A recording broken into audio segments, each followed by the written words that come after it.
नमस्कार दोस्तों, स्वागत है आपका स्टडी फॉर गवर्नमेंट जॉब में। हम लोग अपने चैनल पर इस समय काम कर रहे थे महा प्रैक्टिस जीएस एमसीक्यूज, कोई भी सरकारी नौकरी। इसमें हम लोग शुरू किए थे साइंस की सीरीज, साइंस में जूलॉजी, और जूलॉजी के अंतर्गत जो सब टॉपिक चल रहा था हमारा वर्गिकी। तो वर्गिकी के हमारे 3 लेक्चर हो चुके हैं, चौथा लेक्चर है यहाँ पर। तो एमसीक्यूज के माध्यम से ये हम आपको रिवाइज कराएंगे। और कोई भी आप फॉर्म डालते हैं सरकारी नौकरी के लिए, उसमें ये क्वेश्चन पूछे ही जाते हैं, तो बहुत इंपॉर्टेंट है और देखना बेहद ज़रूरी है इसको। चलिए शुरू करते हैं हम लोग। तो पहला क्वेश्चन आप लोग स्क्रीन पर देख पा रहे होंगे। क्वेश्चन है, कुछ जीवाणु अपना भोजन संश्लेषित कर सकते हैं। बिल्कुल सही है। वैसे फोटोसिंथेसिस करता है प्लांट, लेकिन कुछ ऐसे बैक्टीरिया होते हैं जिनमें ये क्वालिटी होती है कि वो फोटोसिंथेसिस कर सकते हैं, यानी वो स्वपोषी होते हैं बैक्टीरिया। वैसे तो जो जंतु होते हैं वो स्वपोषी नहीं होते हैं, वो तो अपने भोजन के लिए दूसरे पर डिपेंड रहते हैं। लेकिन कुछ बैक्टीरिया के पास ये गुण होता है। वो किस वजह से ऐसा कर पाते हैं? तो उनके पास बैक्टीरियोफेज होता है। तो बैक्टीरियोफेज के माध्यम से ये कार्बन डाइऑक्साइड और अकार्बनिक पदार्थों से अपना भोजन बना लेते हैं। ठीक है, तो इसमें क्या हो जाएगा, कुछ बैक्टीरिया अपना भोजन संश्लेषित कर सकते हैं। बिल्कुल सही है। इन बैक्टीरियाज में हरा पदार्थ जो हरित लवक कहलाता है, क्लोरोप्लास्ट, वो पाया जाता है। जी नहीं, हरित लवक नहीं होता है। इनके पास क्या होता है, बैक्टीरियोफेज। तो इसमें ए सही है और आर गलत है। तो आंसर क्या हो जाएगा यहाँ पर? सी आंसर हो जाएगा। तो आई होप कि क्लियर हो गया होगा। अगले क्वेश्चन की तरफ हम लोग बढ़ते हैं।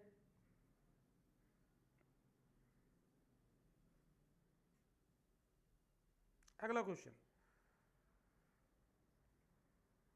सूक्ष्म जीवाणु के बारे में कौन सा कथन सत्य है? तो कौन सा कथन सत्य है यहाँ पर? ये जीवित व मृत की सीमा रेखा पर होते हैं। दूसरा, ये वनस्पति व जानवर की सीमा रेखा पर होते हैं। ये फूल देने वाली व फूल न देने वाली वनस्पति की सीमा रेखा पर होते हैं। इनमें कोई सही नहीं है भैया, है ना। ये सब फर्जी के ऑप्शन डाले हैं। इसका आंसर हो जाएगा डी। इनका डिटेल लेक्चर पढ़ने के लिए आपको हमारे कुछ दूसरे लेक्चर हैं, उसमें उसको आपको देखना पड़ेगा। ये चूँकि हमारा प्रैक्टिस चल रहा है तो इसमें हम ज़्यादा डिटेल नहीं पढ़ा पाएंगे आपको। फिर अगला क्वेश्चन है एसेशन और रीजन का, बहुत इंपॉर्टेंट क्वेश्चन है। मरुस्थलीय पौधों के जो जड़ तंत्र होते हैं वो काफ़ी लंबे होते हैं। क्यों लंबे होते हैं? What is the reason? Reason क्या है? क्योंकि वहाँ पर पानी की कमी होती है और ज़्यादा गहराई से पानी को खींच कर लाते हैं, इसलिए उनकी जड़ें काफ़ी गहराई तक होती हैं। तो कथन तो सही लिखा है, लेकिन कारण में लिखा है मृदा का उच्च तापमान जड़ विकास को प्रोत्साहित करता है। ऐसा नहीं है। ज़्यादा लंबी जड़ें क्यों होती हैं? क्योंकि ये ज़्यादा गहराई से नमी को प्राप्त करते हैं, इस वजह से। तो इसमें क्या हो जाएगा, कथन सही है और कारण गलत है। तो यहाँ पर एक्चुअल में ये पूरा नहीं आ पाया है, तो इसका आंसर क्या हो जाएगा? कथन सही है और ये जो कारण है वो गलत है। ठीक है, तो कथन सही और ये कारण गलत है। तो इसमें आंसर क्या हो जाएगा? आंसर हो जाएगा सी। तो सी इसमें दिया नहीं, सी में चूंकि कथन सही कारण गलत होता है, तो वही हो जाएगा आंसर। अगले क्वेश्चन की तरफ बढ़ते हैं हम लोग। वाह भाई वाह, क्या बात है। शुष्क जलवायु की भली भांति अनुकूलित पेड़ पौधों को कहते हैं। मतलब ये मरुस्थलीय पौधों को पूछ रहा है। मरुस्थलीय पौधों को क्या कहते हैं? जीरोफाइट्स। हिंदी में क्या कहते हैं? मरुद्भिद। तो आंसर हो जाएगा बी। अगले क्वेश्चन की तरफ बढ़ते हैं। मात्र 10 मिनट का लेक्चर होता है हमारा, और 10 मिनट के लेक्चर में हम आपको बहुत सारी चीज़ें देने का प्रयास करते हैं, तो आप लोग के लिए बहुत बेनिफिशियल होता है। कम समय में ज़्यादा आउटपुट मिलेगा। पौधे जो नमक युक्त मिट्टी में उगते हैं, यानी जो सैलाइन सॉइल में उगते हैं, तो जो सैलाइन मिट्टी में उगते हैं उनको क्या कहते हैं? उनको कहते हैं हैलोफाइट्स। तो आंसर क्या हो जाएगा? सी। तेजी से अगले क्वेश्चन की तरफ बढ़ते हैं। क्वेश्चन है, एपीफाइट्स वे पौधे होते हैं जो अन्य पौधों पर निर्भर करते हैं, है ना। उनको क्या कहते हैं? एपीफाइट्स। अधिपादप, हिंदी में क्या बोला जाता है? अधिपादप। अधिपादप बोलते हैं उनको। तो जानते हो, कभी कभी क्या होता है कि एक पेड़ पर दूसरा पेड़ उग आता है, तो जो पेड़ उगता है उसको अधिपादप कहते हैं, एपीफाइट्स। ये क्यों उगता है? ये सिर्फ उससे क्या मांगता है? सिर्फ सपोर्ट मांगता है। कैसा? यांत्रिक सपोर्ट मांगता है। बाकी भोजन तो ये अपना स्वयं बना लेता है। ठीक है, तो आंसर क्या होगा, यांत्रिक अवलंब के लिए। जैसे आप देखते हैं कि किसी पेड़ पर, नीम के पेड़ पर बरगद का पेड़ उगाया, तो वो पेड़, बरगद का पेड़ अपना तो भोजन बनाएगा, फोटोसिंथेसिस तो करेगा, लेकिन सिर्फ वो उसके ऊपर उगा है, सिर्फ उससे सहारा चाहिए उसको, है ना, तो उसको मैकेनिकल सपोर्ट चाहिए, यांत्रिक अवलंब। बस इतना ही क्वेश्चन ये था। और देखिए आगे देखते हैं, बहुत इंपॉर्टेंट क्वेश्चन था। जल की अधिकतम मात्रा जिसकी पौधों को आवश्यकता होती है वह उसे अवशोषण निम्न के माध्यम से करते हैं। ध्यान से समझिएगा, तो आंसर क्या हो जाएगा, जड़ों के बालों से, जड़ों में जो रोम होते हैं ना, उनसे ये अवशोषित करता है जल को। ठीक है, आंसर हो जाएगा डी। अगले क्वेश्चन की तरफ बढ़ते हैं भैया तेजी से। हाइड्रोफाइट किसको कहते हैं? हाइड्रोफाइट जो होता है एक जलीय पौधा होता है, जो जल, हाइड्रो का मतलब क्या होता है, वाटर। ठीक है, तो वाटर में जो फाइट करे, क्यों भैया, तो क्या हो जाएगा, जलीय पौधा हो जाएगा। ठीक है, बी होगा आंसर।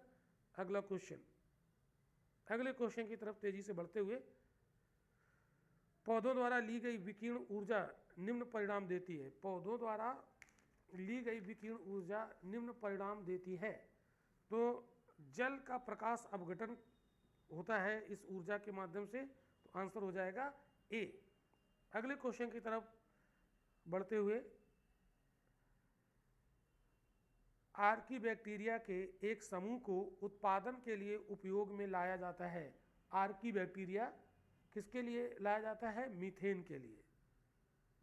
बी आंसर हो जाएगा, बी। अगले क्वेश्चन की तरफ बढ़ते हैं, अधिकांश कीट श्वसन कैसे करते हैं? तो जो कीट होते हैं वो श्वसन किसके द्वारा करते हैं, वो वातक तंत्र के माध्यम से श्वसन करते हैं। जो एयर ट्यूब्स होता है जिसको हम लोग ट्रैकियास, क्या बोलते हैं, ट्रैकियास। ठीक है, तो किससे होता है, जल्दी बताइए आंसर इसका, वातक तंत्र, ट्रैकियास। ठीक है, तो इसमें ट्रैकियल सिस्टम होता है कीटों में, उससे ये श्वसन करते हैं, रिस्पायरेशन करते हैं। ओके, अगले क्वेश्चन की तरफ मूव करते हुए, जमी हुई झील के अंदर मछली जीवित रह सकती है, व्हाट इज द रीजन? क्या रीजन होता है? तो अगर आप लोगों ने फिजिक्स पढ़ी है, इसमें टेम्परेचर तो आप यहाँ पर देख सकते हैं, तो इसका आंसर क्या हो जाएगा, सी हो जाएगा। तल के निकट पानी नहीं जमता। देखिए जो झील होती है ना, पानी जो होता है ना, ऊपर से नीचे की ओर जमना शुरू करता है, तो ऊपर पहले जम जाता है लेकिन नीचे नहीं जमता है। तो जो मैरीन लाइफ होती है वो नीचे चलती रहती है और ऊपर ये जम जाता है, तो आंसर इसका क्या हो जाएगा, तलों के निकट पानी नहीं जमता है। इसका और भी अगर अच्छा क्वेश्चन बना था तो क्या कहते हैं, ऊपर से नीचे की ओर पानी जमना शुरू होता है, तो नीचे देर से जम पाता है, इसलिए वो वहाँ की मछलियाँ जो समुद्री या जो झील में जीव जंतु होते हैं वो वहाँ पर सर्वाइव कर पाते हैं। अगले क्वेश्चन की तरफ देखते हैं हम लोग, एक बहुत ही इंपॉर्टेंट क्वेश्चन है, मछलियों में सामान्यतः श्वसन होता है। जो मछलियाँ होती हैं वो किसके माध्यम से रिस्पायरेशन करती हैं, तो गिल्स। तो गिल्स को क्या कहते हैं, फेफड़ा, गलफड़ा, है ना, वो तो गलफड़ा बोलते हैं, गिल्स। तो सी आंसर हो जाएगा इसका। Next question, next important question, सेब के फल में लाली, है ना, जो सेब का फल होता है वो लाल रंग का होता है, वो किसकी वजह से होता है? तो इसकी लाली का कारण होता है एक पिगमेंट, वो पाया जाता है पिगमेंट, है ना, तो एंथोसाइनिन, क्या होता है उसमें, एंथोसाइनिन, जिसकी वजह से इसका कलर रेड दिखता है। नेक्स्ट है, अब ये क्वेश्चन टमाटर, टोमेटो वाला भी पूछा जाता है, सारे इंपॉर्टेंट क्वेश्चन है, चुने हुए क्वेश्चन है। टमाटर में लाल रंग का कारण क्या होता है? इसके लाल रंग का कारण लाइकोपीन होता है। क्या होता है? लाइकोपीन। पिगमेंट हम लोग पढ़ते हैं तो पिगमेंट कितने प्रकार के होते हैं ये आपको पता होगा, नहीं तो डिटेल लेक्चर हमारा देखिएगा, उसमें आपको चीज़ें मिल जाएंगी। ईस्ट और मशरूम ये क्या होते हैं? तो ईस्ट और मशरूम क्या होते हैं? ये क्या होता है? ये फंगस होते हैं, तो फंजाई होता है। ठीक है, तो मशरूम को हम लोग यूज़ करते हैं सब्जी वगैरह बनाने में। सी आंसर हो जाएगा इसका। कपास का प्रमुख कंपोनेंट क्या है? कपास में क्या होता है मेनली? तो कपास में क्या होता है अभी? सेलुलोज, कार्बोहाइड्रेट होता है। क्या होता है कपास में? सेलुलोज होता है। आंसर हो जाएगा इसका सी। ठीक है, आगे बढ़ते हैं। लाइकेन मिश्रित जीव है जो बने होते हैं, किससे बने होते हैं?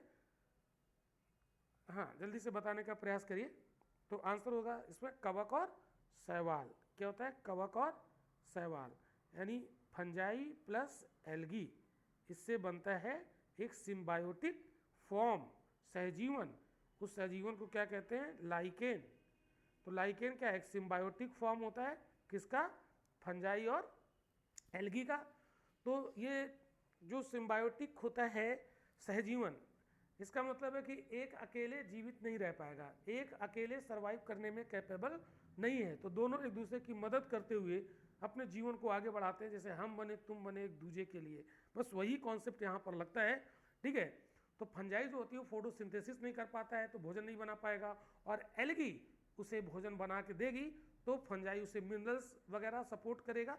तो एक दूसरे को सपोर्ट करते हुए जीवन को आगे बढ़ाते हैं, ठीक है। तो लाइकेन बहुत इंपॉर्टेंट क्वेश्चन था ये। नेक्स्ट क्वेश्चन की तरफ हम लोग मूव करते हैं। अगला इंपॉर्टेंट क्वेश्चन आप देखेंगे, मार्फिन किससे प्राप्त होता है? तो मार्फिन का नाम आप लोगों को होगा, ये किससे प्राप्त होता है? तो मार्फिन जो होता है ना, ये पोस्त होता है ना, उसके फल होते हैं, पोस्ता होता है उसके फल होते हैं, तो उससे ये प्राप्त होता है। आंसर इसका हो जाएगा सी।